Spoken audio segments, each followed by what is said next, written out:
Sri Lanka has a new Prime Minister, a political veteran who faces his greatest challenge yet. Ranil Wickremesinghe, seen on the left, was sworn in for the 6th time as PM on Thursday, taking his oath before President Gotabaya Rajapaksa in his office. Now, the president's brother, Mahinda Rajapaksa, resigned as Prime Minister on Monday after violent attacks by his supporters on peaceful protesters who demanded the government step down. Joining us is correspondent Rohini Mohan, who reported from Sri Lanka last month but is back in India and tracking the developments from there. Good to have you back, Rohini. So, with a familiar name back in the spotlight as Prime Minister, can Mr Wickremesinghe get Sri Lanka out of its deepening economic crisis? Actually, Ranil Wickremesinghe for a long time was actually seen as the only man for the job. Not because he's really good, but how bad the others are and how little trust the other politicians have among the people right now. Ranil Wickremesinghe has served as a Prime Minister 5 times before this, the 6th appointment.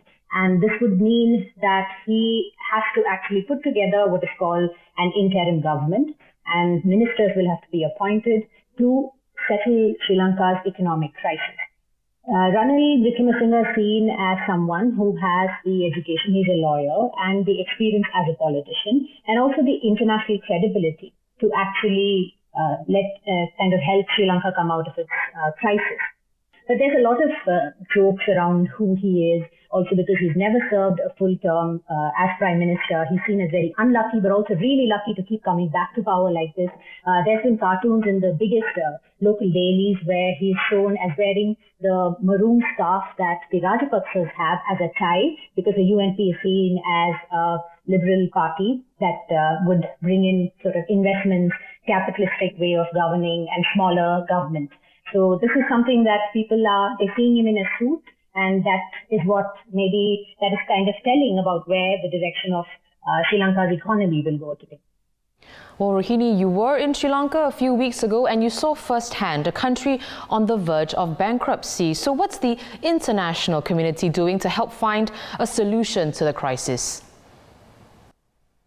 After much delayed attempts to fix its economic problems, Sri Lanka finally got a financial delegation to meet with the International Monetary Fund, which is expected to give a sort of bailout. But just before that, a few days before that, Sri Lanka had announced that it's bankrupt and that it can't really repay any foreign loans. Since then, humanitarian aid has been given by Bangladesh, India, and some other countries that are actually sending medicines. They're also giving credit lines, especially India is doing that. It's giving credit lines for fuel, which is extremely short right now, and several petrol and diesel stations are shut down. There's also no gas, and people have moved on to using firewood, even in cities and apartments, and that's how desperate the situation is now.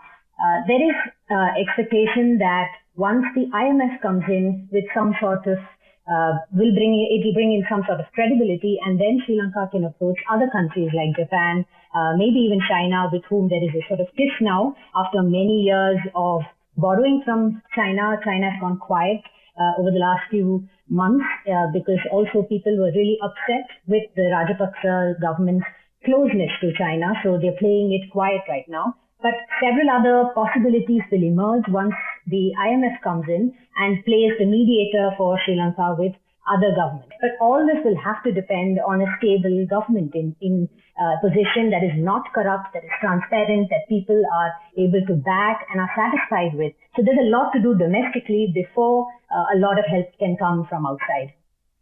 India correspondent Rohini Mohan there in Bangalore. Thanks very much, Rohini. Don't forget that you can follow developments on what's happening in Sri Lanka on our website at str.sg/Asia. Find out more on how its new Prime Minister plans to steer the island nation through its economic crisis. Thanks for watching. Be sure to subscribe to the channel and hit the bell icon to be notified of new videos.